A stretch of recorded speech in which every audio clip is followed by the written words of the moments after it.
Wait! Hong Kong, Japan, and Taiwan in one trip lang? Yes, possible yan. Kakatapos lang ng team namin i-cover ang Star Voyager ng Star Cruises, and ito yung itinerary. Day 1, fly from Manila to Hong Kong. Make sure na may enough time allowance yung flight nyo. Kung pwede nga, the day before kayo lumipad to be safe. Punta kayo sa tamang port. Itong Star Voyager sa Ocean Terminal in Kowloon yung port of embarkation. Kung napaaga kayong masyado, visit the clock tower, take photos near Hong Kong Cultural Center, and explore the shops in Harbour City. Drop your luggage, check in, and kunin ang iyong SeaPass card. Dadaan ka rin sa immigration before boarding. Once you've settled into your cabin, dinner ka na and then manood ng show sa Zodiac Theater. Free entertainment is available late into the night so pwede rin kayong makiparty or makinig sa live music. Day 2, nasa laot lang tayo the whole day so ito yung perfect time to explore the ship. Mag-zipline or walk the plank sa Adventure Park, swim in the pools or hot tubs on Deck 12, pwede rin kayong matutong mag-fan dance sa Atrium. Day 3, it's time to explore Okinawa, Japan. Visit Shuri Castle Park, tapos drop by the Peace Memorial Park and Himeuri Cenotaph and Museum in Itoman for a dose of history naman. Bago kayo bumalik sa ship, drop by Kokusai Dori Street at the heart of Naha para makapag-shopping ng pasalubong sa local stores market. Huwag kayong aalis ng Okinawa without an ice cream run at any Blue Seal branch. Try nyo yung Okinawan salt cookies flavor nila. Day 4,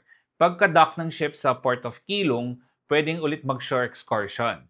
This time along the northern coast of Taiwan. Puntahan nyo yung nearby Jengbin Port to see these houses na nagpop-up yung colors for quick photo op, then make a 40-minute drive to Yelyu Geopark. Catch the sunset and then watch the lanterns light up sa Jufen Old Street. Bago kayo sumampa ulit sa barko, baybayin nyo na ang Keelung Night Market for dinner. Day 5.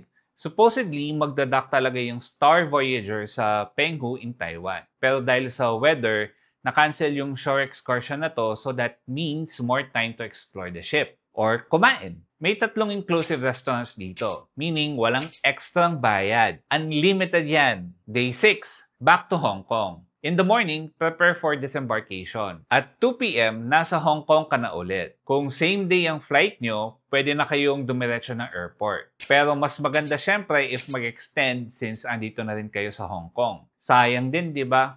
To book this cruise, visit www.stardreamcruises.com and use our promo code ThePoorTraveler, small letters lang dapat, for extra 5% discount. Magagastos reveal din kami soon, so don't forget to follow!